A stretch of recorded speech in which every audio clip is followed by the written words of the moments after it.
দর্শক আসসালামু আলাইকুম, আমি শহীদুল ইসলাম সজল আমার ক্রিকটক চ্যানেলের পক্ষ থেকে আপনাদেরকে স্বাগত জানাচ্ছি। যে যেখান থেকে আমার এই ভিডিওটা দেখতেছেন সবাইকে আন্তরিক শুভেচ্ছা এবং অভিনন্দন, এবং অন্যান্য ধর্মাবলম্বী যারা আছেন তাদেরকে আন্তরিক শুভেচ্ছা।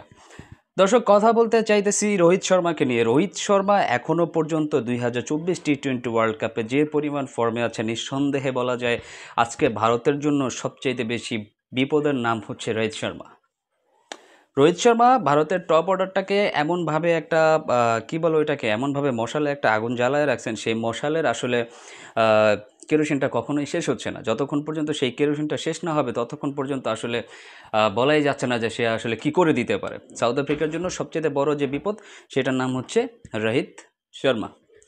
তো সাউথ আফ্রিকান টিম যদি ভালো কিছু করতে চায়, ওয়ার্ল্ড কাপ ফাইনালে রোহিত শর্মাকে সবার আগে ফেরাতে হবে। দর্শক, আমরা লাস্ট যে দুইটা ম্যাচ দেখেছি অস্ট্রেলিয়ার এগেনস্টে, হ্যাঁ, এবং তার গ্রুপ স্টেজে অস্ট্রেলিয়ার এগেনস্টে রোহিত শর্মার 41 বলে 92 রানের বিধ্বংসী যে ইনিংসটা তিনি খেললেন, টিম অস্ট্রেলিয়াকে যে বোঝাই দিলেন যে আসলে রোহিত শর্মা কী, সেটা আসলে বলার কী বলে, সেটাকে বলার অপেক্ষা রাখে না। সেটা আপনারা সবাই দেখছেন সেই ম্যাচটাতে রোহিত শর্মা কী ঘটাইছে, কী করে দিছে। তো দর্শক, কথা যেটা বলতে চাচ্ছি, তারপরের যে ইনিংসটা আছে সেমিফাইনাল ম্যাচে, সেটা ইংল্যান্ডের এগেনস্টে খেললো, সেখানেও একটা বিধ্বংসী ইনিংস। কোনো ম্যাচেই কিন্তু 150-র নিচে তার স্ট্রাইক রেটটা নাই। কোনো ম্যাচেই 150-র নিচে তার স্ট্রাইক রেট নেই। আমার কাছে যেটা মনে হচ্ছে, রোহিত শর্মা আজকেও ভালো একটা স্কোর করবে টিম ইন্ডিয়ার জন্য, আজকেও 50+ একটা স্কোর করবে, 70-80, সেটা যত দূর পর্যন্ত নেওয়া যায়, that is better for team India. এটা আমার কাছে মনে হয়। আমি মাঝে মধ্যে রোহিত শর্মাকে দেখলে খুব বেশি একটা অবাক হয়ে যায়, কারণ একটা প্লেয়ারের বয়স 37-38, সে যেইভাবে ফর্ম ধরে রাখছে আর যেইভাবে এখনও ইয়াংস্টারদের সাথে তাল মিলিয়ে ব্যাটিংটা করে যাচ্ছেন, ওহ, এক কথায় অসাধারণ। আমি যতবারই রোহিত শর্মাকে দেখি আমার কাছে বেশ ভালোই লাগে। পার্সোনালির কথা বলবো না, বিরাট কোহলিকেও ভালো লাগে, তাদের ব্যাটিংটা আমি সবসময় বেশ এনজয় করি। দর্শক, দয়া করে জিজ্ঞেস করবেন না আমি কোন টিম আবার সাপোর্ট করি, সেটা বলবেন না। ক্রিকেট ফ্যান হিসাবে যাদেরকে পছন্দ করা দরকার, আমি তাদের কথাটা অলওয়েজই বলবো। তো তার পরবর্তীতে যে কথাটা বলতে চাচ্ছি, আপনার রোহিত শর্মার যে স্টান্সটা, এখন আগে একটা পর্যায়ে রোহিত শর্মা দুইটা পা একসাথে করে আগে ব্যাটিংটা করতে পারে, এখন যে নতুন স্টান্সে রোহিত শর্মা দাঁড়ায়, সেই স্টান্সটা আসলে আমার কাছে মনে হয় যেন রোহিত শর্মাকে অনেক বেশি ফ্লেক্সিবিলিটি দিয়ে দিছে ব্যাটিং করার জন্য। উনি যখন যে সময়টাতে ব্যাটিং করেন, তখন অন্যান্য টিমের সবচেয়ে যে ফ্রন্ট লাইনের যে বোলাররা, পেসাররা এক কথায়, তারা থাকেন আসলে বোলিং অ্যাকশনে।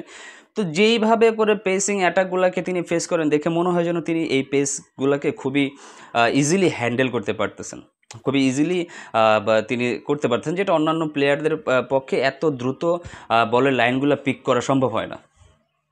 তো এই হচ্ছে ব্যাপার। রোহিত শর্মাই হচ্ছে আসলে ভারতের তুরুপের তাস। As a captain Rohit Sharma এখনও পর্যন্ত যেই রেসপন্সিবিলিটি তার টিম ইন্ডিয়ার প্রতি দেখায় আসছে, আমার কাছে মনে হয় আজকেও সেই একটা অ্যাগ্রেসিভ মনোভাব নিয়ে তিনি খেলতে নামবেন। হয় মারো নয়তো মরো, এরকম একটা মনোভাব, ইনটেনশন তার লাস্ট দুইটা ম্যাচেও তার ভিতরে ছিল। আজকেও তিনি সেম অ্যাগ্রেশন নিয়েই নামবে। আমরা সবাই সেই জিনিসটাই দেখার অপেক্ষায় থাকব। আর সত্যি কথা বলতে, ভারত ওয়ার্ল্ড কাপ জিতুক বা না জিতুক তাতে আমার কিছু আসে যায় না, আমি সেটা বলবো না। বাট আমি চাই রোহিত শর্মা একটা ওয়ার্ল্ড কাপ জিতুক, কারণ পার্সোনালি রোহিত শর্মাকে আমি বেশ পছন্দ করি, ঠিক আছে। তার মধ্যে তার কিছু কিছু ক্যারেক্টার, যে কমেডিক যে ক্যারেক্টারগুলো আছে, মাঝে মাঝে কিছু কথা যেগুলো আপনার খেলা দেখতে গেলে সাইড থেকে আসে, সেগুলো আমি ব্যক্তিগতভাবে খুব এনজয় করি, বা দেখেছি যে বাংলাদেশি প্লেয়ারদের প্রতি রোহিত শর্মার অনেক ভালো একটা মনোভাব রয়েছে। তিনি যাই বলেন না কেন, এই কারণে আমার ব্যক্তিগতভাবে রোহিত শর্মাকে বেশ ভালো লাগে। দ্যাটস ওয়াই আমি চাই রোহিত শর্মা একটা কাপ জিতুক। আর সর্বোপরি যেই খেলাটা আজকে হতে যাচ্ছে, ফাইনাল খেলাটা, সেই খেলাটা আসলে একদম নিরপেক্ষভাবে হোক, একটা জমজমাট লড়াই হোক, দুইটা টিমেরই যেন একটা সমান সমান চান্স থাকে, সেই জিনিসটাও আমরা চাই। রোহিত শর্মাকে পছন্দ করি দেখে যে সব সুবিধা তাদেরকে দিতে বলবো তা না, আমরা চাই একটা সুন্দর একটা ফাইনাল ম্যাচ অনুষ্ঠিত হোক। তবে অবশ্যই ভিডিওটা শেষ করার আগে আরেকবার বলতে চাই, ভারতের তুরুপের তাস হচ্ছে রোহিত শর্মা।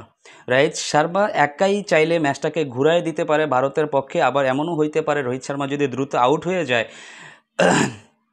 আল্লাহ ভালো জানেন যে রোহিত শর্মা ইন্ডিয়া হয়তো ওয়ার্ল্ড কাপটা নাও জিততে পারে।